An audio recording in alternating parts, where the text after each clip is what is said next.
My name is Suzanne Cloud. I'm a longtime Philadelphia jazz singer, and I also am an educator. And right now, I was the founding director of Jazz Bridge, a nonprofit that's been around since 2004. And currently, I'm project director of the Philadelphia Jazz Legacy Project, which is something. It's an organization that was formed in 2018 with a Pew Grant that is working toward a standalone Philadelphia jazz archive.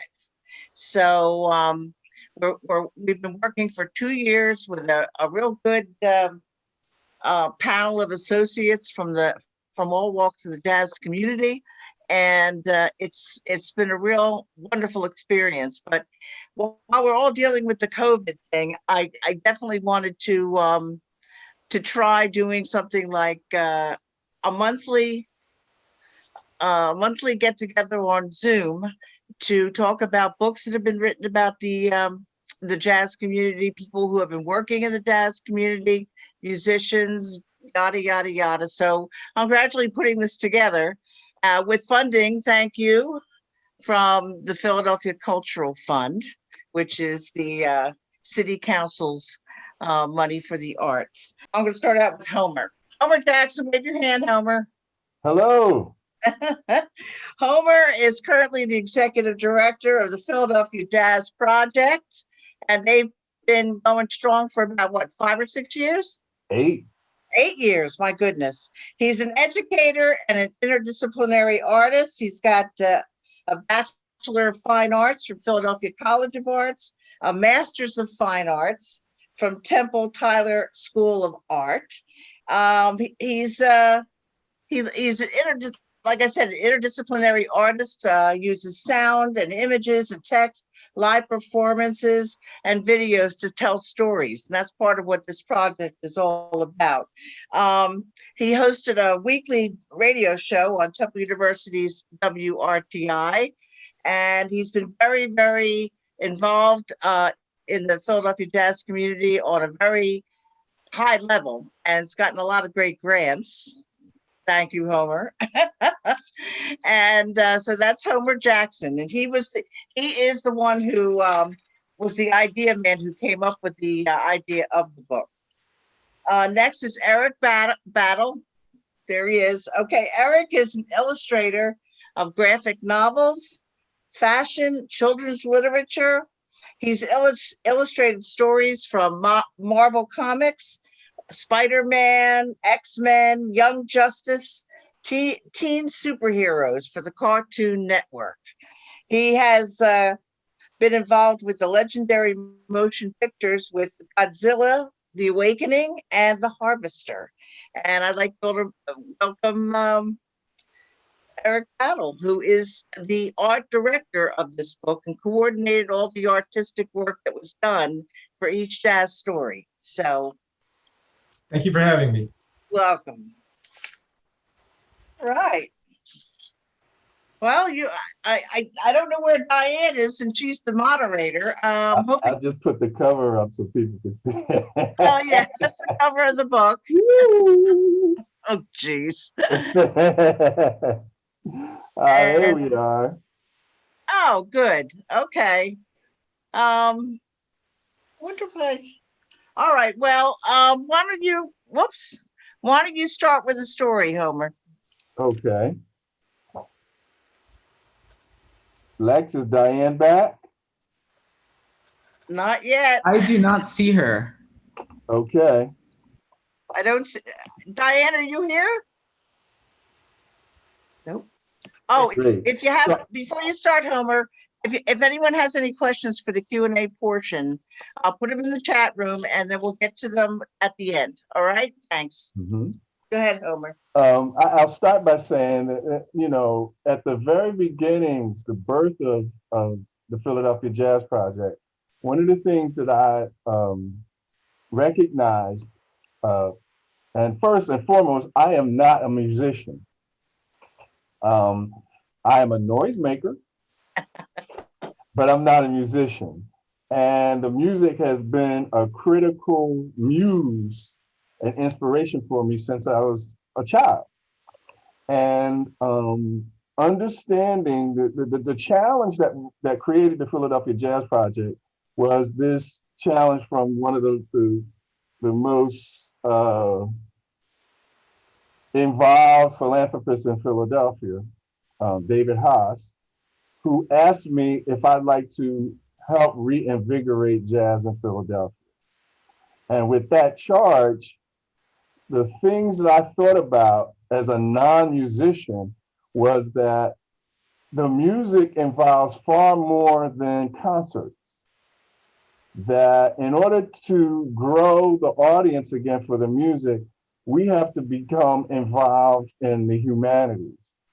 And ultimately, my goals were to be able to create films, to create theater, to do books, to inspire people from other areas to engage in this wonderful basket of joy that we call the harvest of jazz. There's so much there that we can tap into.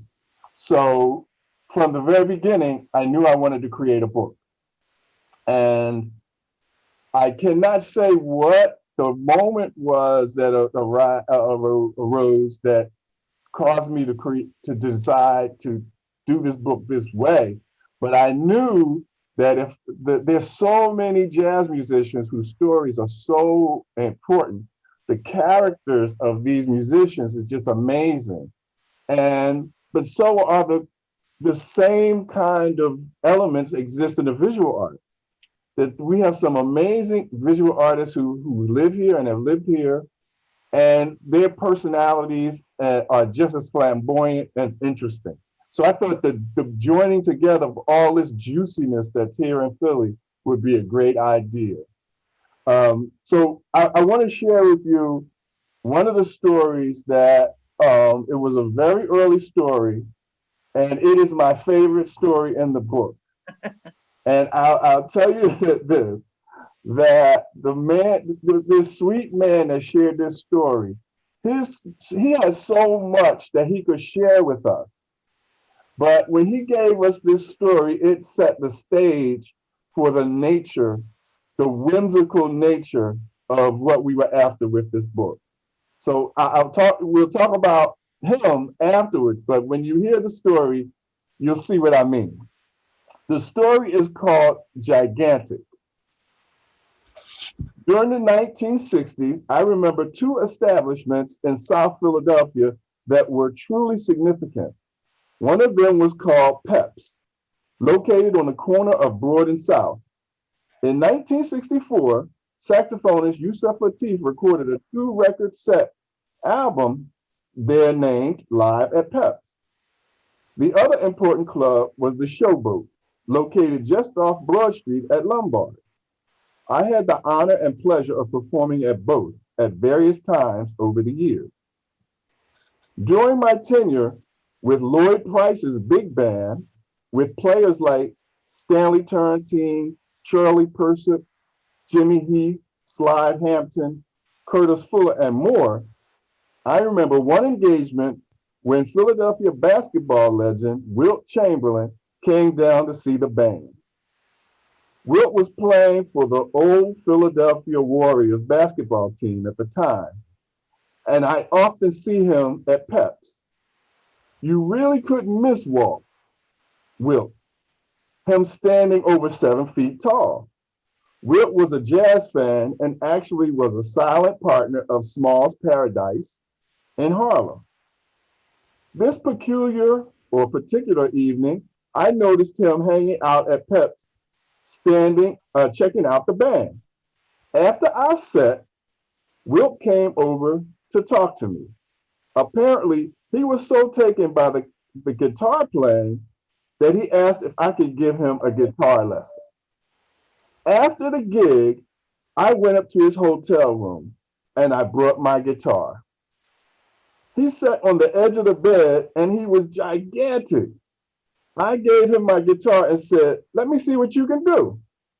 He picked it up and I immediately said, "It's impossible. Your hands are too long." you would have to have an instrument custom made just for you. That guitar's neck, you need a telephone pole. The teller of this story is Pat Martino.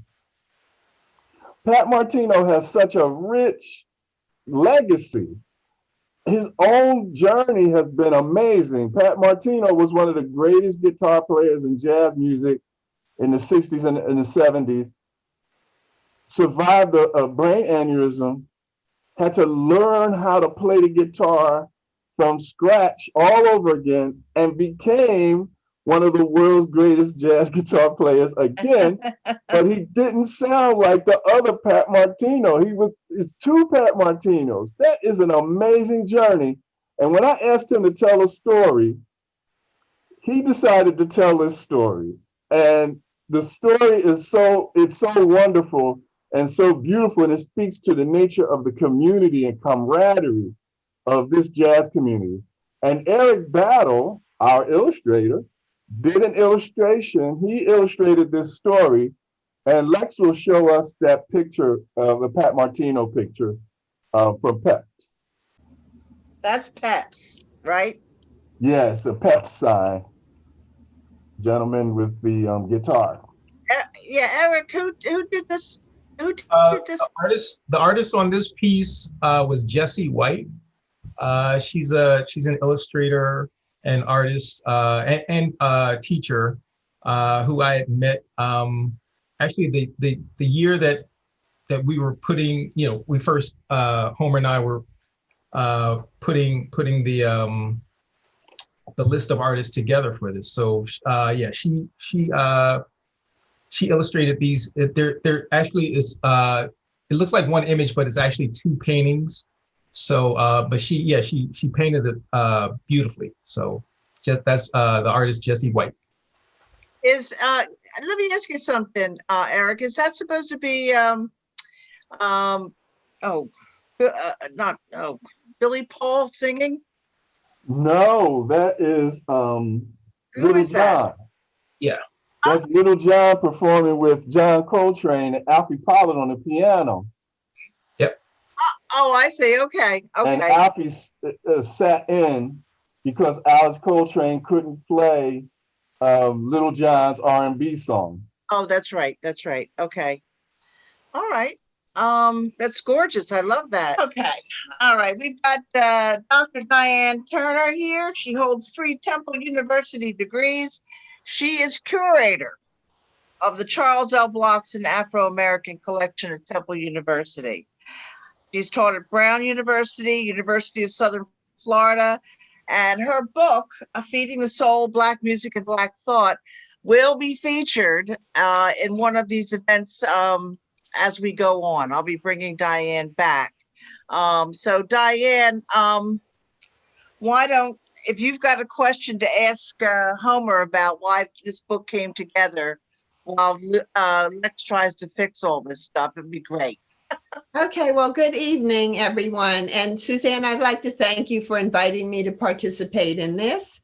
And 2 of my favorite people, Homer Jackson and Eric Battle. I can't think of a better place to be right now than with them. So Homer, I would like to start out asking you a question. What was the motivation behind you creating a book on Philadelphia jazz? First and foremost, I just feel like the story of Philadelphia's jazz community has yet to be told.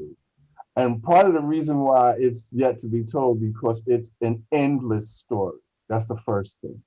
It is, for some situations, a story is, you got a beginning and an ending. The Philadelphia jazz community story is an ongoing tapestry. And I personally feel like we as a city have not really cherished and valued this wealth that we live with.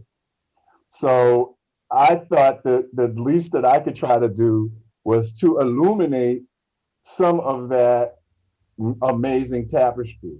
So I think all of the work that all of us are doing is just, a hint of how huge this universe of Philadelphia culture is. And it just makes us recognize how rich we are.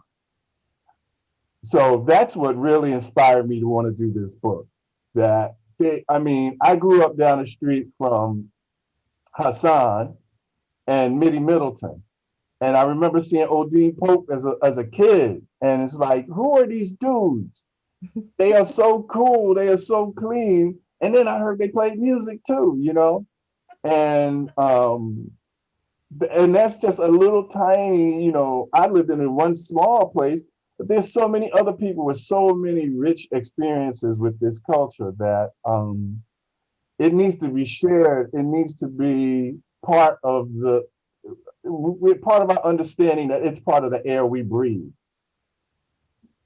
Okay, so why did you invite Eric Battle as the art director for this project? Let's see. When you first sent me that question, I was like, I said, let's think about the first thing. The very first thing is that all of us that have been involved in the interior, in the guts of the Philadelphia Jazz Project, we share a desire to seek excellence. I think that's the essence of what we try to do. We seek excellence. And Eric is an artist that I met, I don't know, 15 or more, 20 years ago. And about 15 years ago, he worked with me at the Village of Arts and Humanities in an after-school program, creating a comic book program. And we created a comic book in this after-school program. And he really challenged these young people and really pushed these ideas that were very sophisticated, that are inside of what we know as comic book art. But he pushed the intellectual side and the curiosity side more so than just that this is fun and it's cute and it's exciting. But this is about reading. This is about understanding how to tell a story. This is about all of these elements that create a story: conflict, resolution, character development. And he really helped these young people to think more broadly about what they wanted to do. And from that moment on, I knew I was going to work with him again. I just didn't know where or how it was going to happen. And Eric is like an exceptional artist, an exceptional teacher, and an exceptional person. And so I feel very honored and blessed to have a person. If you're going to be in a foxhole with somebody, you want to be in a foxhole with somebody like Eric Battle. Well, in the meantime, as long as you can hear my voice, I think that's good. A good thing. We can continue. The show must go on. And, part of jazz is you improvise. So we're going to improvise with this. That's right. That's right. So, All right. So, Homer, what was the process that you used to select the jazz musicians that are in the book? That's another interesting story. This book took 5 years to create. Part of it was that we knew, initially I didn't even have a budget for it. I hadn't planned for it. And I just started to accumulate things. I reached out to yourself, Diane, J. Michael Harrison. I talked to, and Steve Rowland, and a few other people about interviews and stuff that you already had, to see if we can access those. And we also began to do interviews with people. Julia Lopez and Melissa Talley Palmer did interviews. Karen Smith and James Solomon did interviews. And so, and I reached out to a trillion artists, musicians, about, just asking them their interest in participating in this. I think one of the things, if there was ever a mantra, it was, we'll wait and see. So folks were not sure what the hell, and that's been a thing, that's been a PJP thing. is like we envision things that folks just weren't sure and ready for at times. And so it was hard for some folk to see how this could happen. And so, we just continue to move forward and quietly in the background. And as I pulled Eric in, and Eric will tell you, we had a similar situation with the visual artists as well. It was just, it's like a slow train moving. Each time the wheel turns, it slowly picks up speed, and it took us a while to get it going. But indeed, we got it going. Omer, I was going to interject here. Lex, if you can put up the picture, it's the picture with a gal that looks really scared. Do you have that?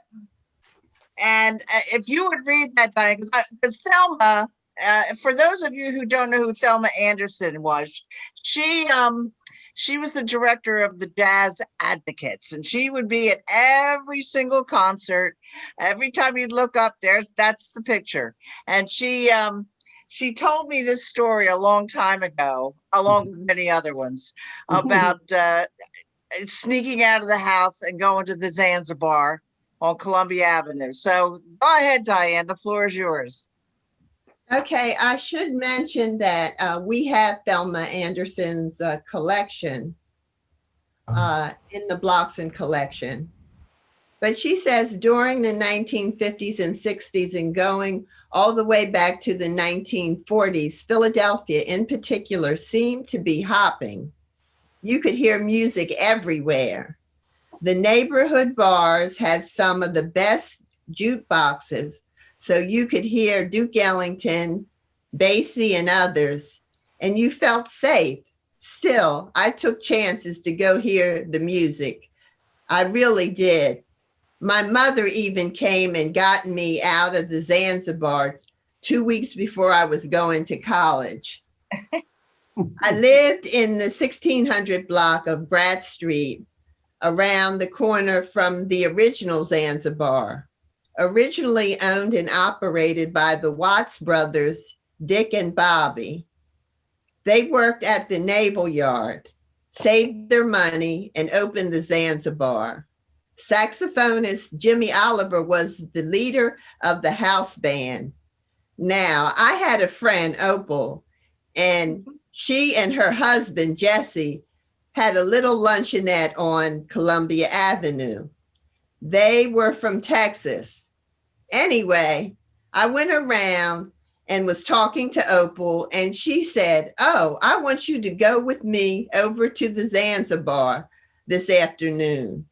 A classmate of mine is going to be there.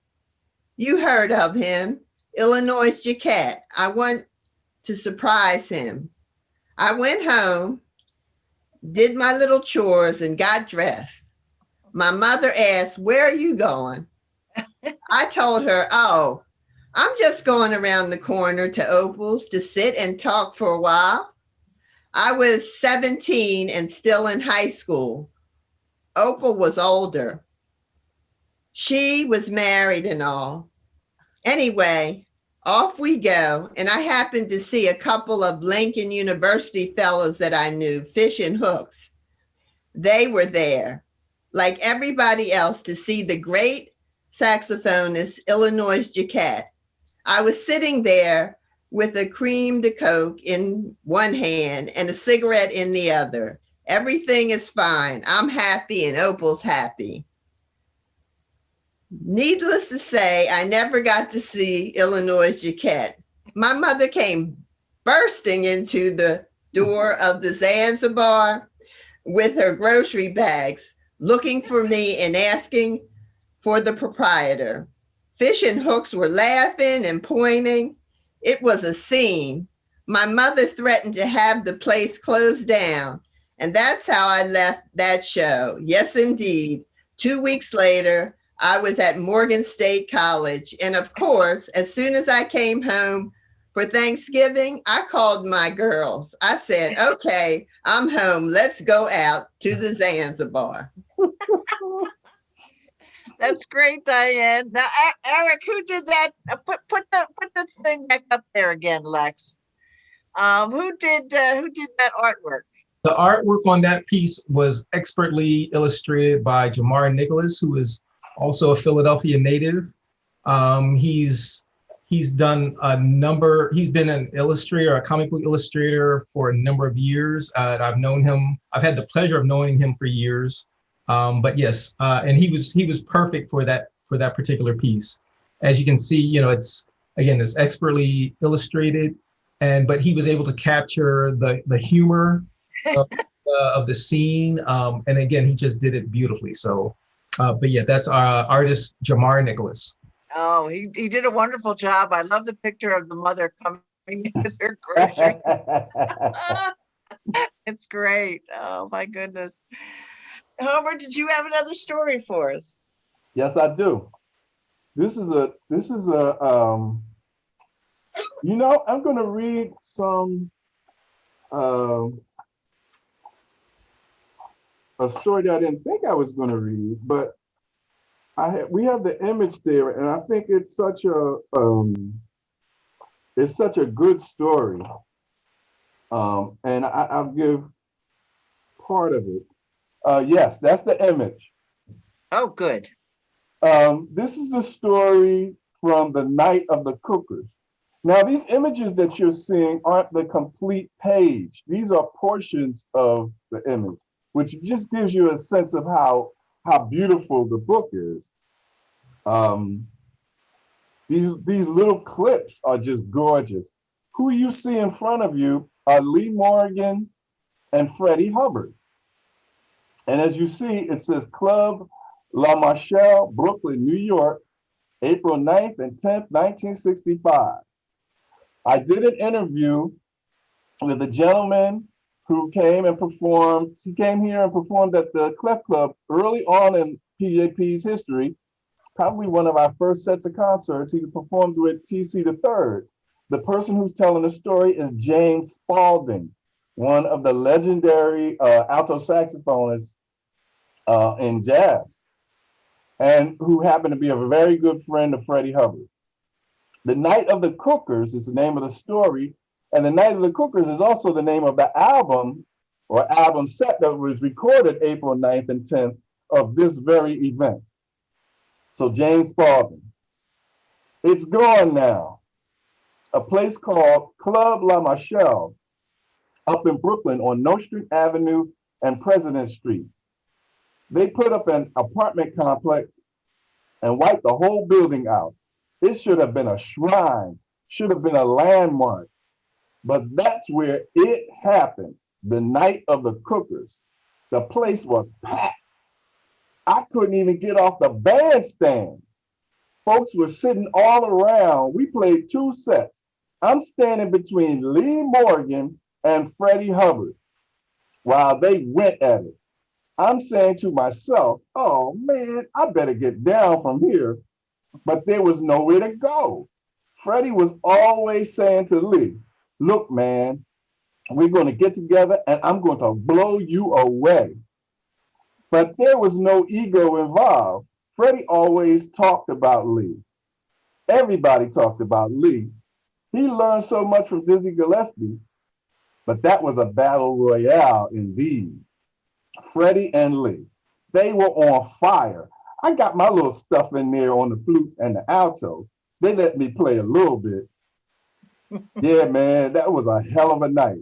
We had Larry Riddick on bass, Pete LaRocca on drums, Harold Mayborn on piano, and Big Black on congas. Big Black could play those congas, man, like nobody else. He would rock the floors, man. The second night, we were recorded by a guy named James O'Brien. He was a young brother. He was all into electronics. The brother was heavy. He could fly a plane. He could fly those little Piper clubs and stuff. Anyway, the Night of the Cookers. Wow. Now that record sold, and you know, we didn't get paid. Just got regular scale. Big Black was holding out because he wanted more money. Freddie wanted to get the record out there because it was hot. The record company knew right away it was hot. So they gave us that little chicken feed and spit it out. It took up 2 volumes. It is now in the library archives at Rutgers University. The Night of the Cookers, man. That's one of those special and long-lasting records of all time. James Spalding. Okay. Eric, now who did this? This piece was illustrated by Jerome Wimberly. Again, he's an artist that I've known for a good number of years. He graduated from University of the Arts, and I met him then when he was still a student there. But he's gone on to, he's illustrated comic books, video games, and you know the thing with this particular book, when I approached all of the illustrators, I approached them because I knew that they were all professional. I knew that they had great work ethics and things like that. And I asked them to listen to the music of the people that they were illustrating about.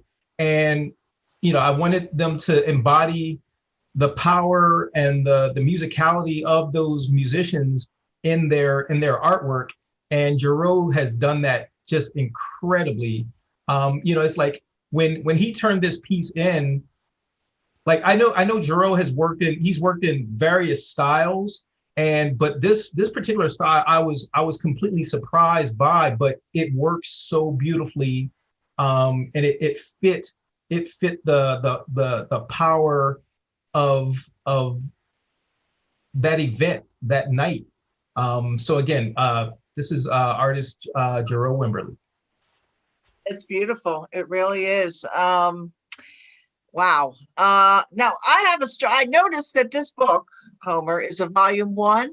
Yes. Well, I'm really hoping that you do a volume 2 because I have a very good story. That would be a great illustration. And I'm going to tell it. Won't take long. I used to work with a piano player named Eddie Green. We had a jam session every Sunday at the Latham Hotel in the Not Quite Cricket Room, and it was always packed. And we had Steve Biscarone was on bass, and that night Nicky Simonali was on drums. Who comes in but these two people with their young son, who was about 13 years old, and the father I knew. Nobody else knew who this kid was. I knew him because he used to sit in with me when I was working with an organist in Atco, New Jersey. He used to come in and sit in as a little kid. So the father said, "Hey, do you think he might be able to sit in with the band?" And I said, "Sure, of course." And I said, "Hey, everybody, I'm bringing up this 13-year-old boy." And everybody's going, "Oh, okay." And Eddie got up off the piano and he goes and sits at the bar to have a drink. And this little kid sits down at the seat, and Steve Besgrove leans over to him and says, "Well, what do you want to play?" And he says, "Billy's Bounce in B flat." It was Joey DeFrancesco. He brought the entire house down. Now, after he got done playing that, Eddie gets off this bar stool with his CNC, walks over to the piano, looks him right in the eye and says, "Go to your room."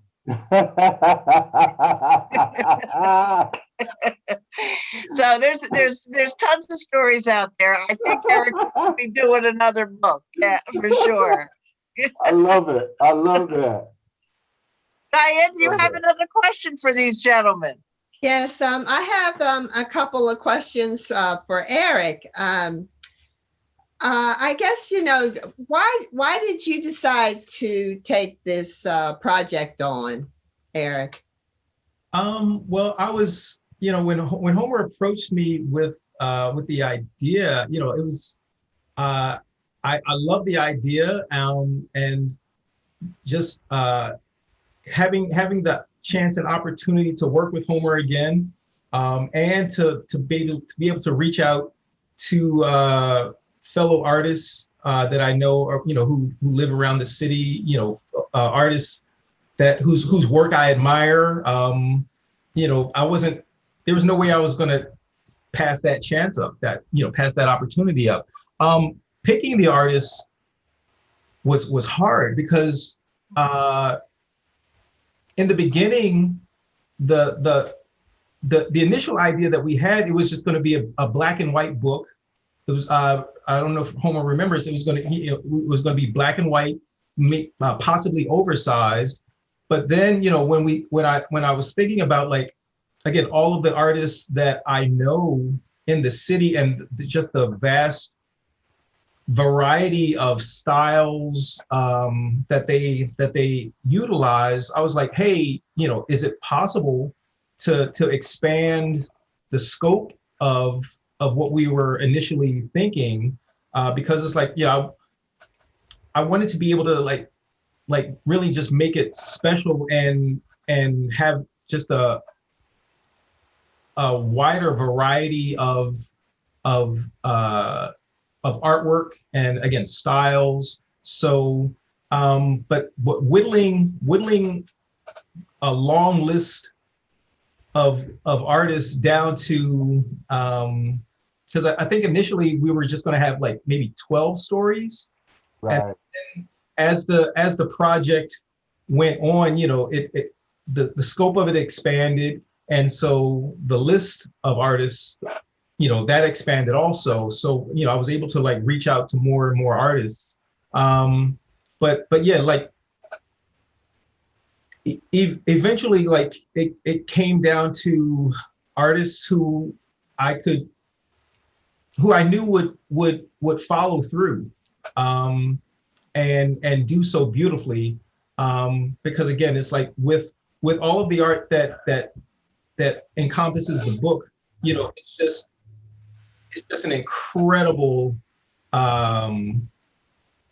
showcase of all types of art. You've got cut paper, you've got paintings, you've got some digital artwork in there. So again, there's just an incredible variety of visuals in the book. Okay, I have one other question for you. You have some illustrations yourself in the book. Can you tell me why you selected those individuals and talk about who those individuals are? Do we have one of those illustrations that you did, Eric? Well, I'll talk, like one of the along with the Pat Martino piece, I ended up illustrating Billy Paul's story. It was called Stairway to the Stars. And the thing is, in the course of putting the book together, like, unfortunately, Billy Paul passed away. So, that piece ended up turning into like a tribute to him. So, it's just like again, like as Homer mentioned earlier, it took us we worked on the book for about 4 or 5 years, and and along the way, unfortunately, we lost a couple of musicians and artists who are featured in the book. So it stands as, to me, as a tribute to those artists and musicians who again we've lost along the way. And I'm just so glad that we had the opportunity to feature them. And with one of the artists, Willis Nomo, I believe it may have been one of his last pieces that he created. And so again, it's just it's just really, really special to me. But the image on the screen is from the Pat Martino piece. And this was one of the panels from the story that Homer narrated with where Pat Martino is recounting his encounter with Wilt Chamberlain. But that's one of the first panels on that page. But again, it was just a pleasure to be a part of this whole project. So. Yeah, I loved what you did. That panel's not here with Will Chamberlain holding this little tiny guitar sitting on the bed because Pat was saying, how are you going to do this? Your hands are too big. So it was very well done. I'll tell you what I'd like to do is take some questions from folks if you have any. I'm going to look at the chat, and you can ask a question of anyone. Jack McCarthy, any good stories that you wanted to include but had to leave out? Yes, yes, yes, yes. Like we were pursuing people to tell us stories, to share stories, but it was just so, the process was so weird. As I said, we had a lot of wait and see kind of response from musicians, and particularly younger musicians. And I love, Sue, that you shared that story about Eddie Green and Joey DeFrancesco, because there's so many stories like that, and most of those our stories are whimsical. They're not always sad, they're not depressing, they're not mean, they're not. But we have some of those too. But they're whimsical, and part of the like one of the things I think that inspired me to even think about this is conversations and encounters with Rufus Harley. You know, Rufus was a character, but he made you feel good all the time. It was just like a joy, engaging him. Or Sun Ra, talking to Sun Ra, foolishly asking him a question and thinking you can get away in 5 minutes. It's like these personalities is something that America is missing. We're not valuing these, Dizzy Gillespie as a personality, Charlie Parker, Thelonious Monk, Grover Washington Jr., Jimmy Hammond. We're not like looking at all of these people as personas who have so much to share. And so one of the things that I think by seeing this edition of the book, we can get more younger people. Because I'm thinking like, the amazing experiences that I've encountered myself with like Anwar Marshall or Jaleel Shah or Yuri Kane. It's like, it's so many Philadelphia. And you asked me earlier about this being volume 1. If we change that to volume A, just imagine it's 26 letters in the alphabet, and we got enough stories to fill that much of a universe. That's how crazy the wealth that we have is.